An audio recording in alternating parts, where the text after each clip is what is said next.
Good morning runners, and welcome back to another video from me, That Running Girl. In today's video I'm going to be exploring the topic of running to escape versus running with purpose. I was thinking about this while I was running the other day, and I definitely feel like the running scene has changed so much in the last 5 to 10 years. And yeah, I just feel like some people do use running as a kind of vehicle to escape their problems, and then when they get back the problem is still there. Or you get runners that are a little bit more goal orientated and they're using running in a more healthy way. And I just thought I would jump onto my channel and make a video about this through the lens of a runner that has run for 21 years and run 32 marathons. I'm also thinking as well, and I was thinking about these points, about the sustainability of running.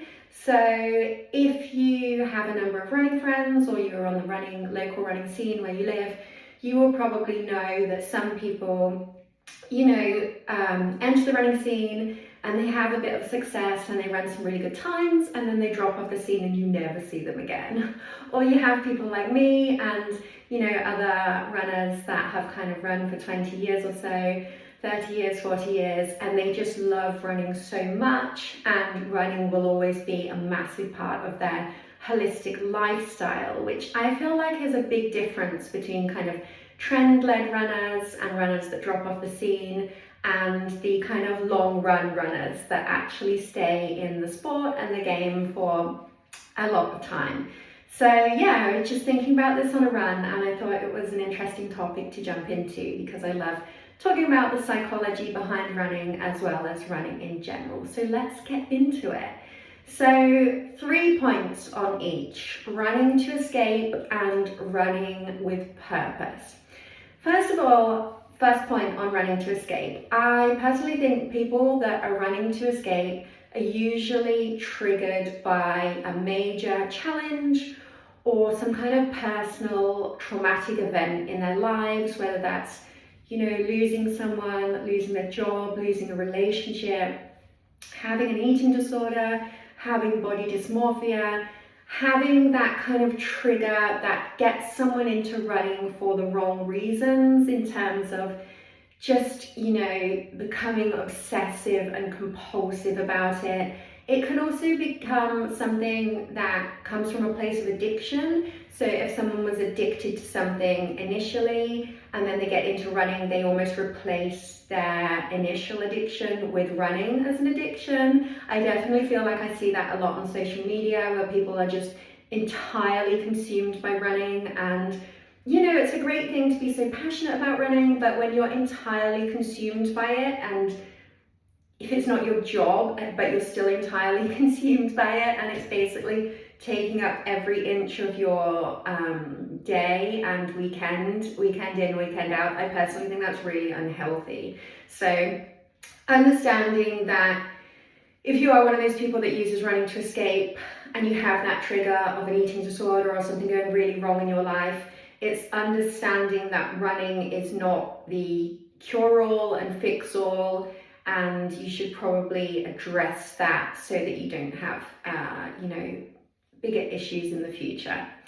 Another reason people running to escape, and something that you will instantly recognize if they're doing that, is that nothing is ever good enough. So they're never fast enough, the age cap position is never good enough, the overall position is never good enough, they didn't look good enough in a race photo, maybe they've put on weight or, changed in appearance, because let's be honest, as the decades go by, none of us look the same as we did when we were 10, 20 years ago, and none of that is ever good enough. And they enter this kind of vicious cycle of destructive behavior that whenever they get to an end of a race, they'll always be hating on themselves and beating themselves up that their performance was never good enough, and ultimately taking away that kind of having a really negative experience of a race and training, and ultimately that just becoming very, very destructive.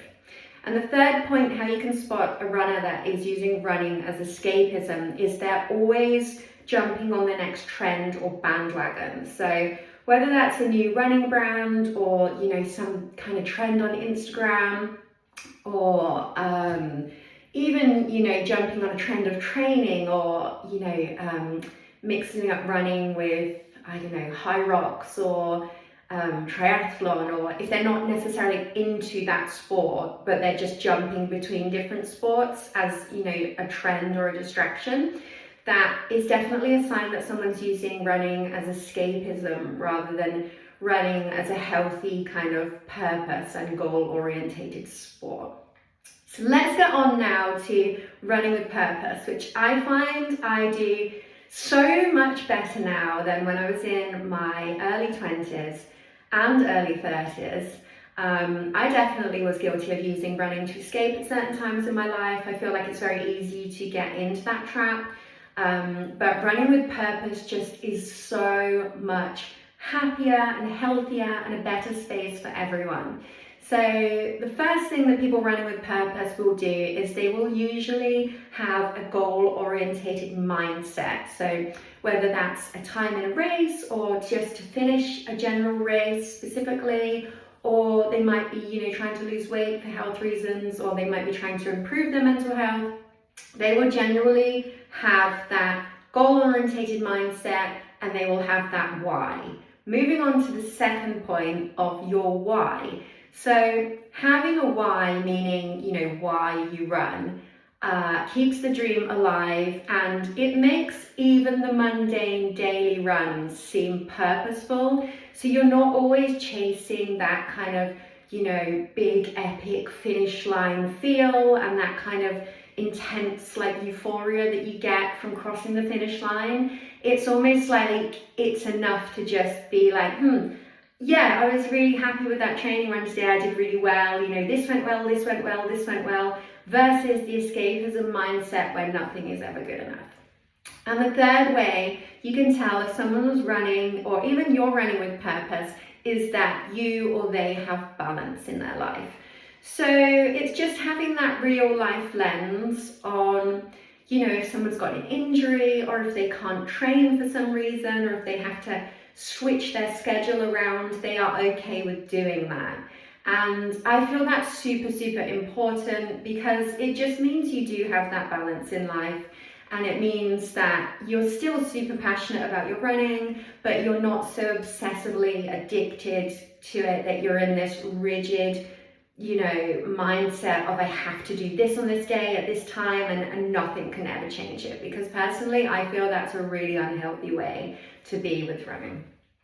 So yeah, one of them is sustainable, running with purpose. You will ultimately be happier, healthier, and probably run for a lot longer in your life. And running to escape is toxic behavior and will only lead to problems in the long term. So I feel like we've all probably been guilty of running to escape at some point in our lives, but for me personally, I have tried really hard to get to a place where I'm running with purpose. Obviously I'm doing coach sessions now, and I just feel so much happier in my running journey. So let me know whether you've experienced any of those points in your running journey and where you're at now. And I hope you're running well, and I will see you in my next video. Bye.